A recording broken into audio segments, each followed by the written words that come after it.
All right, man. It's your boy Trey. Well, let's just talk fitness, man. Again, I'm back at you. I know y'all probably tired of seeing my face. You know what I'm saying? Because these interviews, these amazing people just keep on running in here. And in fact, actually, if you see my last interview with Bree, this person right here is going to be very, very pivotal to her interview. Because pretty much the interview was about this person. Like, I mean, that's pretty much how this was. Like, it was to the point. It was to the point, man, to where I promise you, I had to keep redirecting the questions back to her because she just kept going. I was like, yeah, but how did you start your journey? Well, it all started back with I was like, man, I was like, look, I was like, hold on, but how did you get to? And so she just kept hopping, and so I just want to say, bro, so with that said, y'all, this is her fiance. Like pretty much, this is her fiance, man, Curtis, my guy, man, who has stepped up to the plate right after her. I hit him up in the DMs and we started chatting. He offered to come in and do his thing as well. So before we get into knowing who Curtis is, man, I want to make sure that y'all like, share the video, subscribe to the channel, comment below on whoever else y'all want me to see. Maybe it's somebody I've interviewed somebody and y'all want me to bring in y'all significant other. Hit me up. Again, sign up to my email list. I also do affiliate marketing / email marketing. So sign up there, man. I give out free reports weekly, other story content, story emails, content emails, all based on helping you level up in your fitness journey. With that said, too, I also do coaching and consulting. So make sure you hit me up, too, if you want some coaching done, things of that nature as well. But with that said, man, let's go ahead and get right on into it. Curtis, man, how are you doing? What up? Bro, this is pivotal, like I said, because it pivots back to the interview with Bree, man, which she talked about you nonstop. Man, I mean, yeah, she's a little obsessed. No, you know, we were chatting it up a little bit before we started recording, but I hope she didn't hype me up. Like, I hope I'm not going to see this interview next week. And I'm just like, she's talking me way up here, and then, you know, y'all just meet the real me and not impressed. You know? Bro. Nah, she's dope though. She sees me in a whole new light than everybody else sees me. It is what it is. It's mutual. Exactly. As it should be, man. As it should be. I mean, you know, literally, you know, again, watching y'all and seeing the relationship just from what I've seen just for the past few weeks. I only really added Bree a week ago. and I've already seen y'all, you know, content, just seeing the content y'all sent me and things of that nature, and meeting y'all, it's such a natural connection y'all have. You see the yin and the yang, like you see that actual connection, and to see it displayed through fitness and the content y'all have shown me, it's just beautiful. It really is something that captivates my attention and makes me, like I said, we were chatting about it before the interview. It made me want to start a series on fitness and dating. You know what I'm saying? So I 100% want to be down with that project. Yeah. Anything I could do to help on that one. That's I kind of mentioned it earlier, but when I see couples in the gym, to me, it's just like such a strong move. Like the connection that there's times where me and Bree will go to the gym and we'll just put on our headphones. Wow. Both headphones. And we won't even talk. We'll just like sign language stuff. And we'll just work out. But that's like, we've already worked out 300 times together. So it's like, sometimes it won't even be us talking. We'll just hit up the gym and just be together working out. And so like when I see other couples, I'm just like, that's love, man. Yeah. I love that shit. Exactly. To me, we're both very I want to say energetic people. And I feel like sometimes we as people have a lot of built up energy because of like the sedentary like jobs that we do. We're sitting down a lot more and we have all this built up energy and we just don't know what to do with it sometimes. And And I think that's a trap that people fall into. They just kind of coast through with this sit down life, and they don't understand that they got all this energy built up in them, and they have no way to get it out, or they don't think they have a way to get it out. And a lot of times it leads to them getting it out in a negative way. Exactly. You know what I mean? Drinking, doing drugs, fighting, arguing, talking shit about people, scrolling endlessly online, just letting it off in a negative way instead of, getting it out the pure way, which is the way that we used to do it hundreds of thousands of years ago as cavemen. We used to be out there all day hunting for food, getting energy out. But I'm not gonna go like, but you're right. But you know what I mean? Like, we just started living this lifestyle like 200 years ago, like not even 200 years ago, 100 years ago. We just started, working in offices and shit. So it's like, we're not used to sitting down at an office, looking at a screen all day. So I kind of touched on it a little bit with you. I guess I just informed you, but like, I got sober 4 years ago. Yeah. So I'm 41. I got sober 4 years ago, and a month after I got sober, I decided to try out the gym. Wow. So I had just started truck driving about a year before that, and I was on the road by myself, and I had like 3 gym memberships at one point. It was like 24-hour fitness, LA Fitness, Planet Fitness. And I would just hit them all up. On the road, and it just became a thing. Now it's like, 4 to 7 times a week, I'm just like in the gym, at least 20 minutes or 30 minutes, just to get some energy out. Right. So, I can go for days on how I got started. No, and we're gonna dig into that. So, but first, I want them to know. I just want my audience to know, my followers to know, who is Curtis? Like even before that aspect of you and Bree or any of that nature. Where did you grow up? Where were you born? And yeah, just a bit about your childhood. What molded you into who you are today? Definitely. Let's see. I'm from Philly. Born. Wow. I'm from Philly. My dad was in the military, so I grew up pretty much all over. Wow. And then I did most of my growing up in Augusta, Georgia. Graduated high school down there, and then I tried out the college thing, computer science. Like. Wow! What the heck? And that was at Georgia Southern, and I lasted a year, and it just wasn't for me. It just wasn't. The school life wasn't for me at that age, at 18. I'm a truck driver now. I am an owner-operator, bought my own truck, own trailer, so run the whole business myself. I'm out here, I would say probably, 15 to 20 days a month. I work in the general area of Philly, so I do like New Jersey, New York, PA, and like Delaware, Virginia, and so I get a good amount of home time. Yeah. But let's see. Who am I? That's a question. It's a question you don't ask yourself a lot. You know what I mean? Exactly.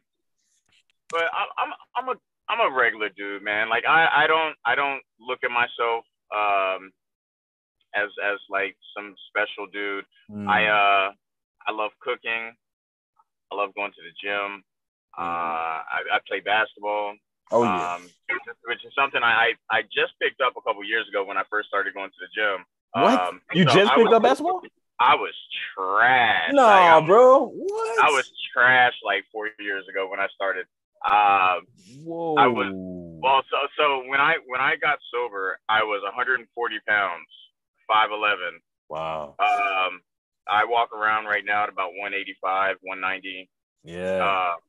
So I was skinny. I was out of shape. My bones ached all the time. So getting into the gym after sobriety was something that not only changed how I felt about myself, but also gave me like this certain power. You know what I mean? Like it gave me like this like a confidence. Yeah, it was like a confidence booster, but it was a self-confidence. Self-confidence. It wasn't that I needed other people to see me like my physical or whatever, but it was like how I felt about myself. Yep. That was huge for me, even at 35. You know what I mean? Would you say that you always do you feel like before you developed that self-confidence, do you feel like in some sense you didn't have it? Would you say that you were a bit insecure? Would you say that was something you struggled with? Which because what led you into the drinking? I guess if you don't mind me asking about that, right. Where did that start? Yeah. So, like a lot of addicts, it starts small and increases. So I started off going to bars, clubs, things of that nature throughout my 20s. Yeah. And it kind of just builds. And then for me, I think I was living a life that wasn't up to my own standards. And then I drank and did drugs in order to kind of push that disappointment down in myself, that self-disappointment down. And then the more you start drinking, the worse you start doing. And then the more you have to drink to push that down. You know what I mean? So I think that's where I went wrong, that I never really caught myself drinking to push it down,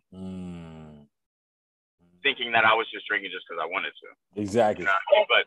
But when I finally got done with it, I was like, yep, that's the reason why I was drinking. That's the reason why. Like I was when I decided to quit, I saw my doctor and told him, what I was trying to do. Yeah. And they did a whole diagnosis. They diagnosed me like severe depression, anxiety, panic attacks. I was having panic attacks and shit before I got sober. So all this stuff went away within like 6 months of being sober and hitting the gym. All of it. There was no depression. There was no anxiety. There was no, panic attacks. All of it just went away. So like it changed my view on a lot of things in the world too. There's a lot of ailments that I know now can be cured just by treating yourself right, just by drinking water, just by getting sunlight, just by eating right, not eating shitty fast food all the time, being around good people. Yeah. A lot of these diagnoses can be reversed. Yep. And it's you don't mental. have to sit a lot there. of it's mental. Yeah. A lot of it is mental. But it's about, I think it's about happiness. There's a couple of movies that have been made about, kind of things like that. But like when people get pushed down and pushed down and pushed down and pushed down by either their society or their close friends or their family or themselves, and then they just start depending on the wrong things to make them feel better. Exactly. Instead of, taking the longer route, and fixing yourself. Exactly. Now I don't have things to be anxious about or depressed about. Little things that normally happen to all of us in our lives. Yeah. When you're not drowning your life in alcohol and drugs and whatnot, you can stop and say, all right, I got this going on, this going on, this going on. How do I start addressing these things to get them out of it, to get them dealt with instead of burying them? Yeah. And to me, that the gym helped me slow down and get that energy out to where I can actually sit down and focus on my shit. So yeah, it was a huge thing. So I think I went off on a tangent, but but I guess this is all me. Yeah. Tying into your kind of, I kind of wanted to, before I go any further in terms of questions, I kind of want to dive back a little bit into the aspect of the addiction, like, because again, I feel like a lot of people who are addicted or who struggle with addictions, they don't even know it. You kind of touched on that a little bit. What made you? Was it somebody? Was it somebody that came up to you? Maybe your dad, a significant other. What?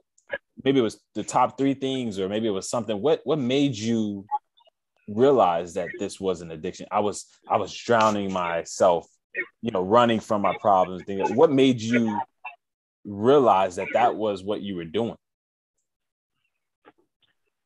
When you can wake up in the morning, roll over to your nightstand, open the drawer, pull out a bottle, take a sip before you sit up, you start putting together some things. Yeah. But yeah, to answer your question, that was a thing that happened actually. But to answer your question,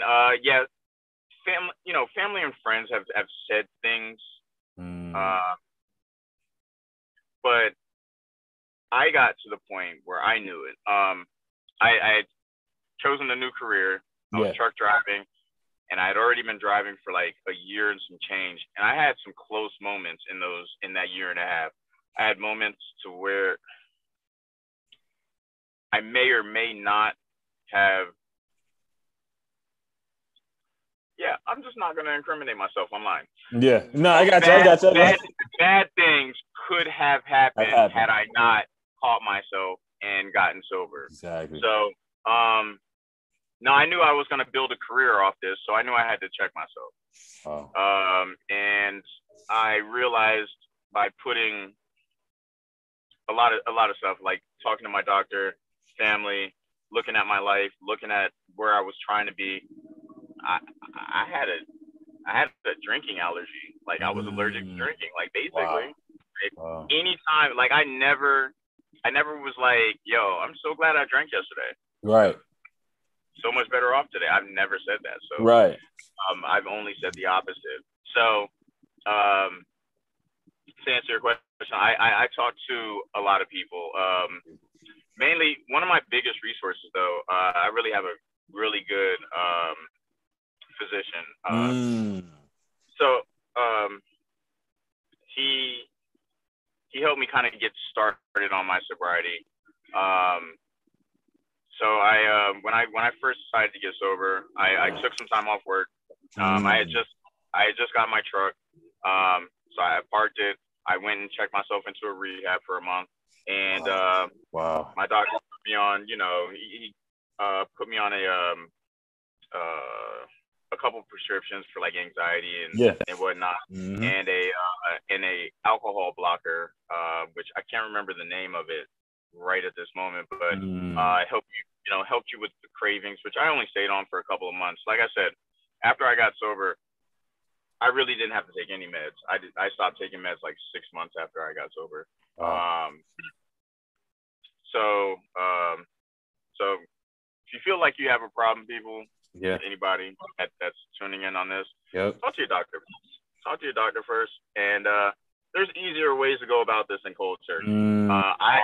I've tried to quit cold turkey probably every time that I've ever drank. Wow. the day after drinking. And it's just not. It's such a tough thing. It's such a tough thing. Yeah. Tough thing. Look at alcohol sales. I mean, people don't just buy it. People don't just buy it just to buy it. It's sold the way it's sold because it's addictive. Not everybody gets, addicted to my level, or a lot of, I wasn't even that bad, like compared to compared to a lot of it's mad addictive, and in order to battle that, you should probably see a doctor. There's tools available. This is, I guess, what I'm trying to get off. Cold turkey, man. There's addicts that really can't even quit cold turkey. Like, you really should have to go to detox, because it's like one of the only drugs that will kill you if you try and go cold turkey. So Wow. it's like, yeah, it's pretty bad. Wow. I've seen some guys that had to actually go through detox that physically could not go cold turkey from Wow. drinking. It's just that bad. So yeah, so that's my answer. I really just had to take a look at everything that I Yeah. was doing and everything that I wanted. I was never gonna get what I wanted drinking. It was never Exactly. wasn't gonna happen. Bro, well, I'm so glad you're being transparent about this, and I hope I'm not overstepping any boundaries. If I am, yeah, if I am, just don't even answer. You know what I'm saying? But I appreciate it. I appreciate it because I mean, it's no. Go ahead. I got sober. I got my first year and a half of being sober. I don't like meetings. I don't like going to meetings. I don't do meetings. Yeah. I find them. I don't want to say depressing. I find them very negative. Yeah. You keep going to a place where they tell you, you know, you have no control over it, and you know you have no control over your addiction, and you need to rely on whatever God that you have. And it's like, I don't prescribe to that. I don't. Yeah. I feel like we do have power, and it's up to you to formulate a plan that's tailor made to you, with the help of all the resources that we have out here, and for you to want it bad enough to take it. If you want it, you take it. It works for some people. The meetings work for some people. My uncle is 22 or 23 years sober, and he's a meetings dude. Wow. But the reason why I'm comfortable talking about it is because the way that I battled some of my cravings or whatnot is I watched a lot of YouTube videos of guys being open and transparent about their addiction. And I mean, I'm talking hundreds of hours of watching or just listening while I drive. So I spent hundreds of hours combing through psychology videos, nutritional videos, fitness videos, sobriety videos. And that was like my first 2 years of sobriety. I didn't really go out and do anything. Just went to the gym, went to work, and YouTube University. Yeah. And, really, man, I had a lot to learn. Yeah. For the new life that I wanted. So I was starting over, so I had a lot to learn. The gym was such talk about it. Scary thing when I first started. The gym freaked me out. You know, it's crazy because when I first started, mad people, and I don't feel like I walk around with a lost face.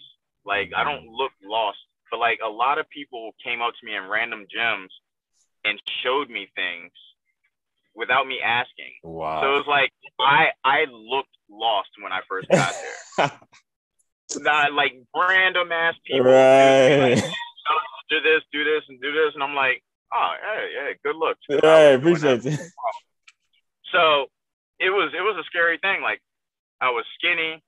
Yeah. I didn't know how to use most of the equipment, and I didn't have a workout regimen. I didn't, I had to learn nutrition. I had to learn how to eat. So the first like 3 or 4 months, I was going real hard. The first couple months, I was leaving the gym sore as hell, like limping, like most days. And it really wasn't until about like 4 or 5 months that I had started to see some change. Yeah. And I think from there, I think I was just all in. I was starting to feel better. I was starting to look at life different. I started to, anytime, like I hadn't had a craving for like months. So a lot of things changed once I gave the gym a couple of months. But over the last couple of years, I've gone through like different workout splits and tried different exercises, tried different, couple times a week, I'll do boxing. Oh, wow. I'll go on the bag. I boxed growing up for about 4 or 5 years. Nice, man. In high school. Oh. So, you know, I do different things. Like I'll be on the road and I'll get to one of my receivers that I'm like delivering a load to. Yeah. And I have pretty much everything I need to work out in my truck. So I'll just, if I'm going to be here for like 2 or 3 hours getting unloaded, I'll take my stuff out, take my speakers out, set up somewhere, and I'll just get it in. I make it work, man. And then that's the thing that it's my least favorite thing about people that are out of shape. Oh, yeah. When they hit you with the, I don't have. Exactly. I was just about to say. Yep. Yeah. What do you say to them? What do you say to those people who? I got nothing. I'll give them the spiel. I'll give certain people the spiel. Yeah. The one I was about to hit, you know, the spiel. Like, yep. But there's certain people I'll just be like, you're right. You're right. You're right. You don't got the time. You're right. There's no point, man. There's no point. Yeah. Some people are just not ready, or they're just good with where they're at. I'm not a big fan of body positivity. Yeah. No. I'm not a big fan of bodies of all shapes. Yeah, I see where you're going. I see you going. I'm going to get this right. Yeah, I see where you're going. Yeah, because they looking, they watching. So right. Don't try to sell me that being 5'4", 340 pounds is beautiful. Exactly.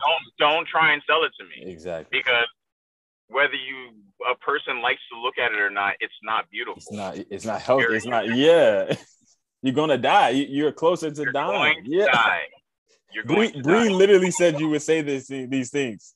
She literally said this. Like, it's funny that it's actually coming true. She said this is exactly how you gotta work. Yeah. But see, this is the thing though. This is how crazy society is, right? Yeah. We've gotten to the point where we want to accept all shapes and sizes and whatnot. So we'll put like people like what's your name? I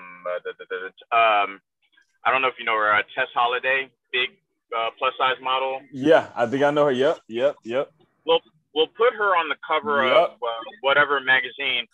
But if we took some 80-pound, 5'7" girl who is anorexic and put her on the cover, now it's a problem. Now it's a problem.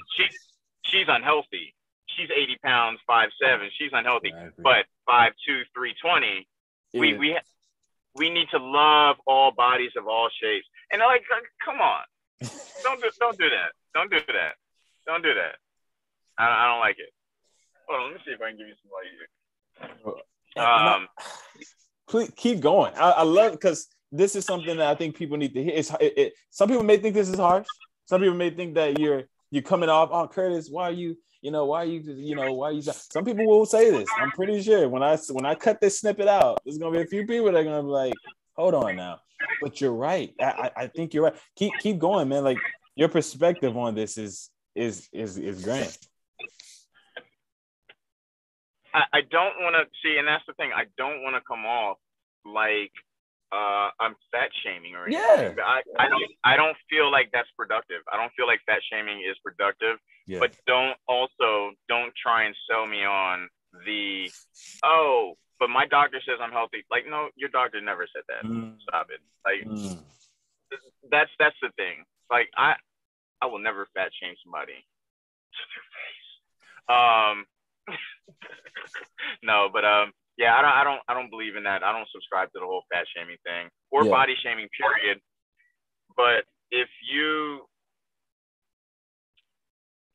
ask me, or if you comment on or if you I guess if you comment on me going to the gym 5 or 6 days a week and say, oh man, I wish I had the time.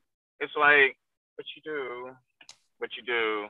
You just literally just posted last week. You binge watched whatever. Bree works out all the time watching TV. all the time. She has her like weights set up like in front of like, the TV. Right. And she'll bust out a whole extra hit exercise watching whatever psychological killer show that she watches. Fucking shits are insane. She'll go to sleep to them Jones too. Like, yo, how you go to sleep to like right, bro? You better watch out, man. No, don't get him mad, bro. I'm telling you, man.